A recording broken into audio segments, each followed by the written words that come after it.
A paz do Senhor, meus queridos e amados irmãos.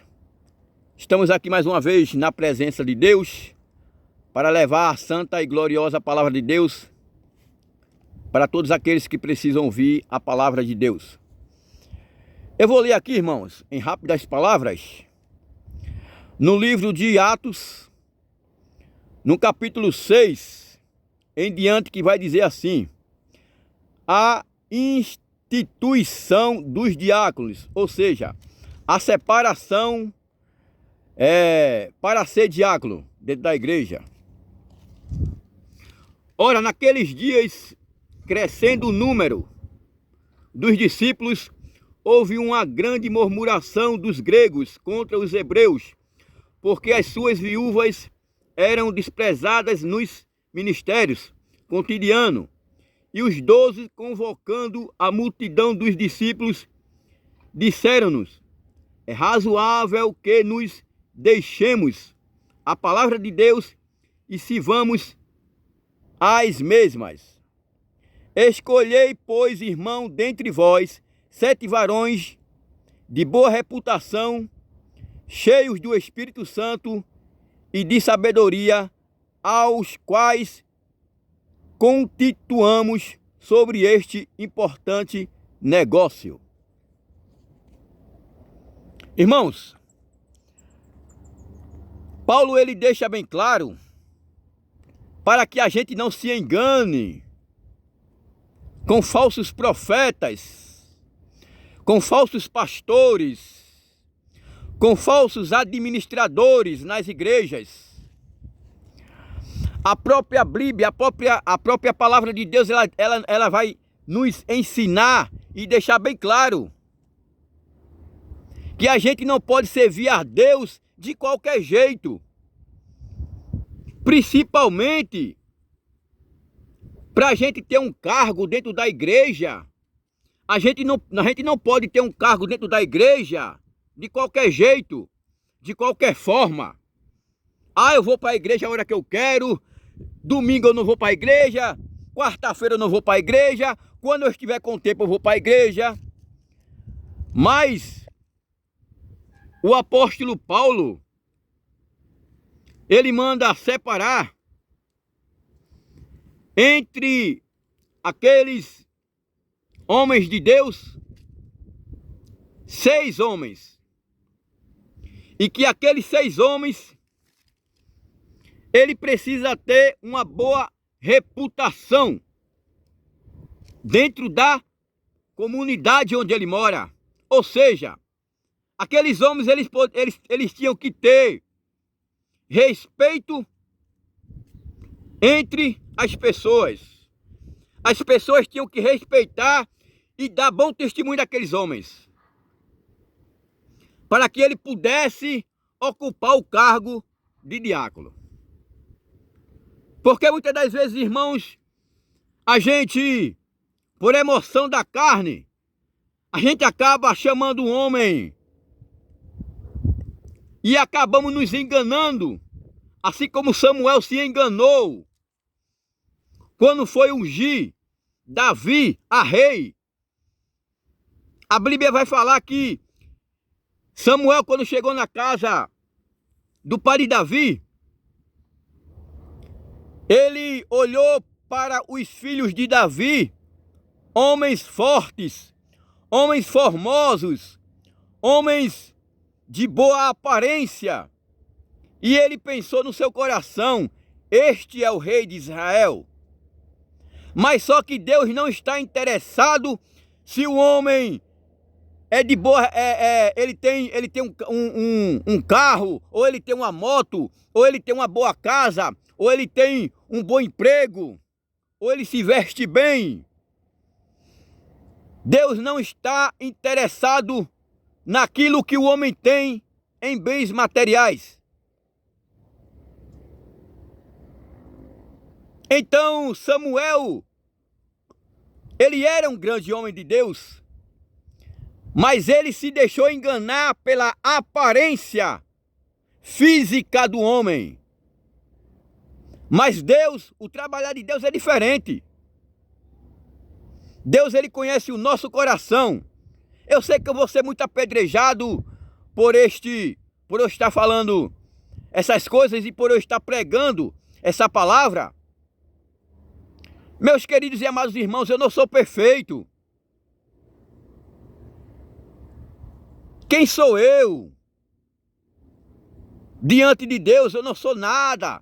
Eu sou pó, sou cinza diante de Deus. Mas Deus tem me capacitado todos os dias. E ao contrário de muitos que me apedrejam e jogam pedra sobre mim, eu estou fazendo o meu papel. Eu estou fazendo aquilo que é certo. Eu estou fazendo aquilo que vai me levar a ter uma boa reputação lá na frente diante dos homens.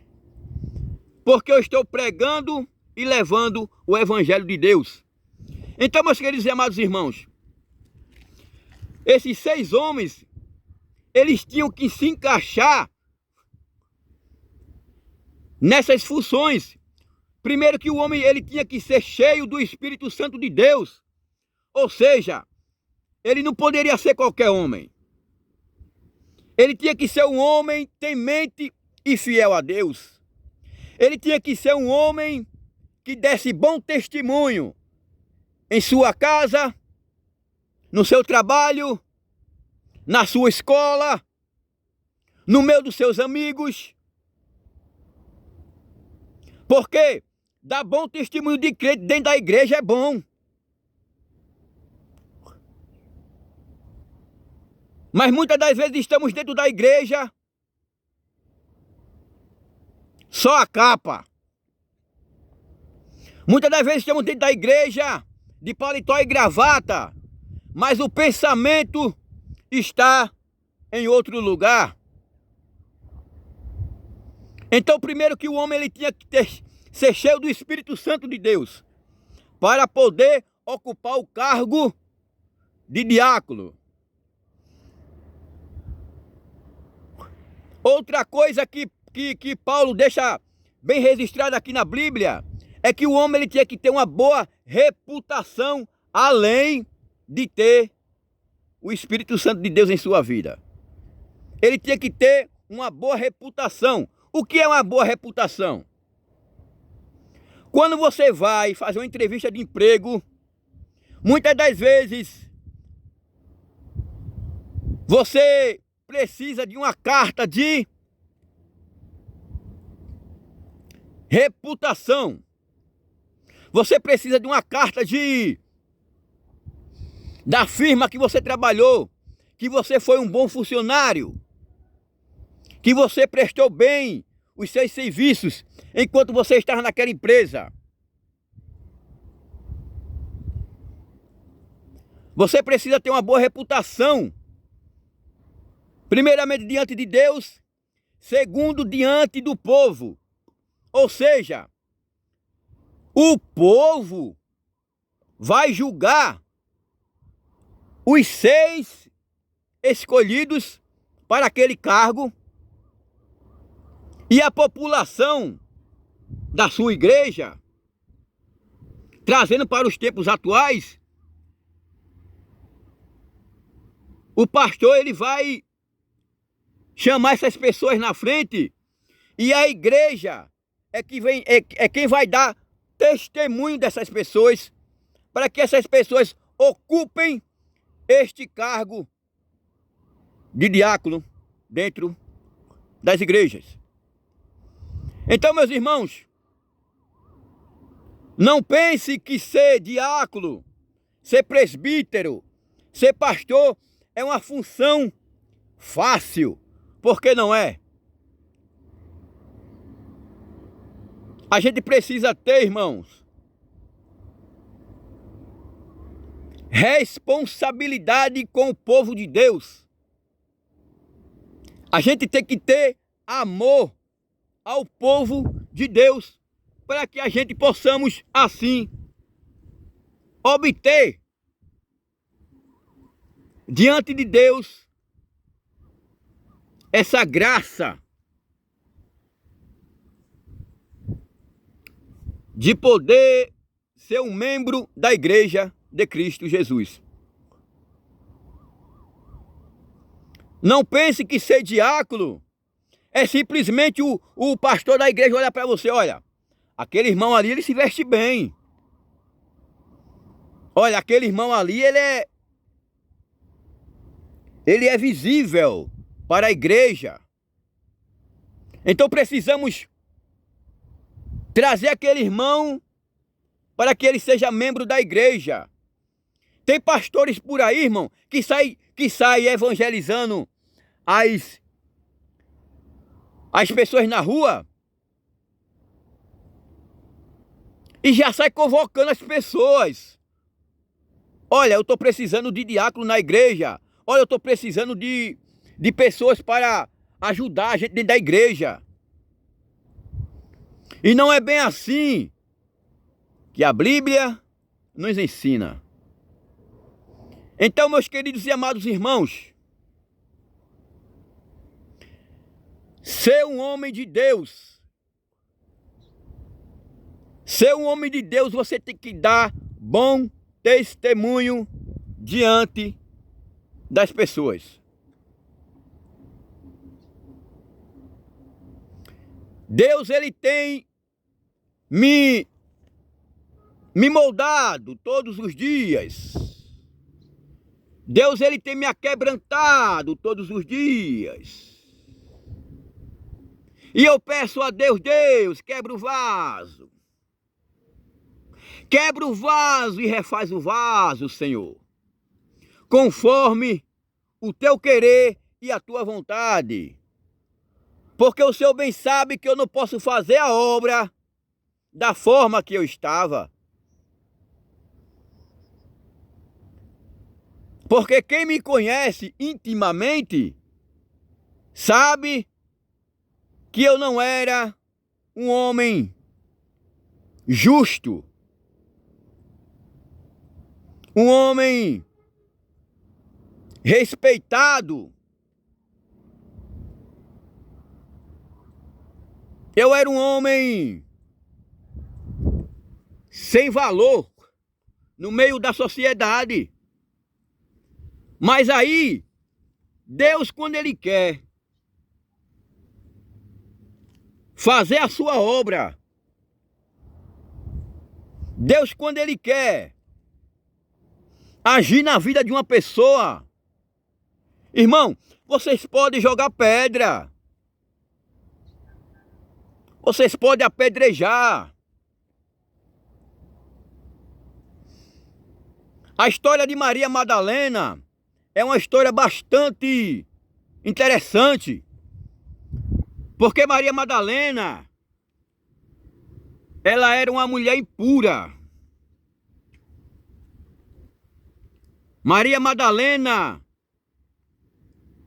ela era tida como prostituta.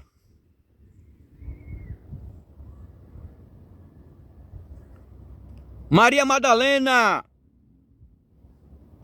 ela foi uma mulher bastante desprezada naquele tempo. Mas aí, Deus pegou uma mulher que ninguém dava valor. Jesus teve um encontro com aquela mulher, porque aquela mulher, ela queria ser feliz na vida com o homem. Ela procurava felicidade em homens. Ela procurava a felicidade, a cura da sua alma, do seu espírito e das suas angústias. Ela procurava em homens. Quando, na verdade, o problema de Maria Madalena era um problema espiritual. Era um problema que só Jesus poderia resolver. E é tão tal que quando Jesus tem um encontro com Maria Madalena, Maria Madalena, ela lavou os pés de Jesus com seu cabelo. Enquanto os homens que se diziam crentes na época ficavam murmurando entre si, porque ele diz que é o Messias, porque que este homem diz que é o Messias, se ele está deixando uma mulher impura, uma mulher desvalorizada pela sociedade, tocar nos seus pés. Ou seja, aqueles homens estavam discriminando Maria Madalena, estavam julgando Maria Madalena pelo passado de Maria Madalena.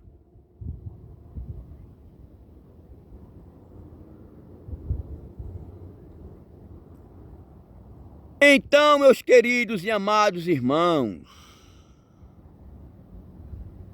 não julgue as pessoas. Você não tem o direito e nem o poder de julgar a vida das pessoas.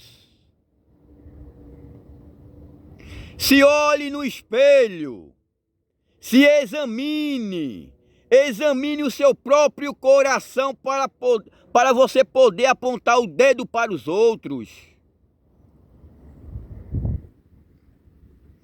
Deus não quer saber se você é prostituta.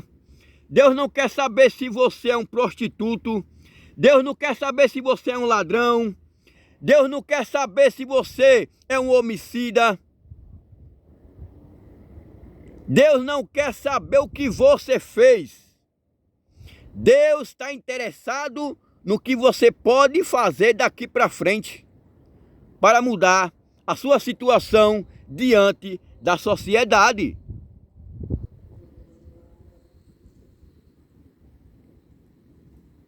Ou você acha que Deus não ama o ladrão?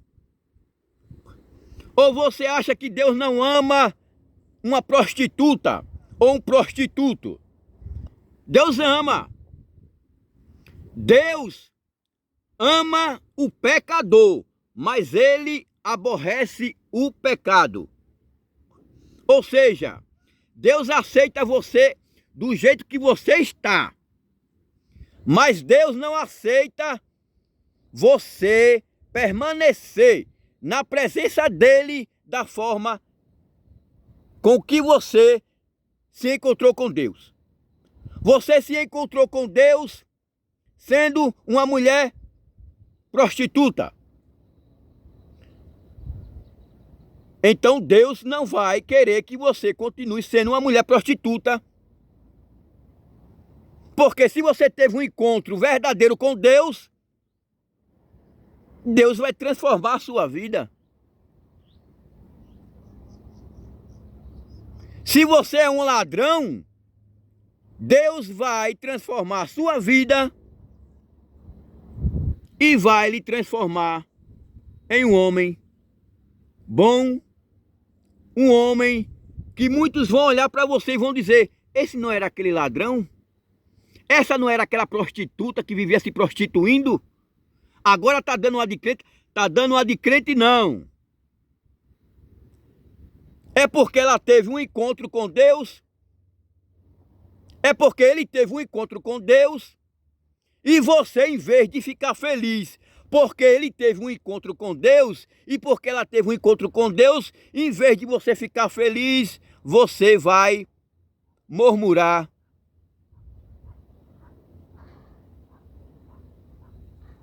E murmuração não vai te levar a lugar nenhum.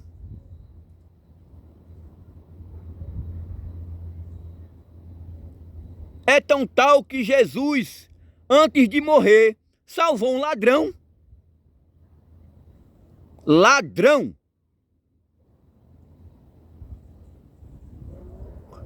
Jesus não veio ao mundo para julgar a tua vida e para julgar a minha vida, não. Jesus não veio ao mundo para julgar ninguém.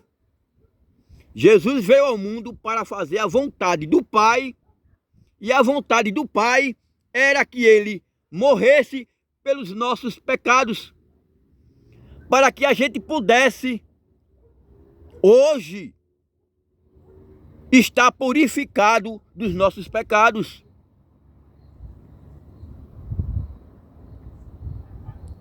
Jesus,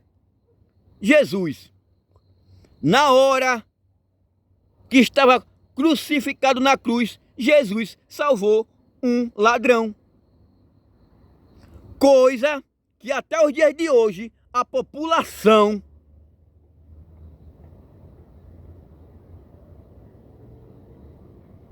não dá nada por um ladrão, por um marginal, por uma prostituta, por um prostituto,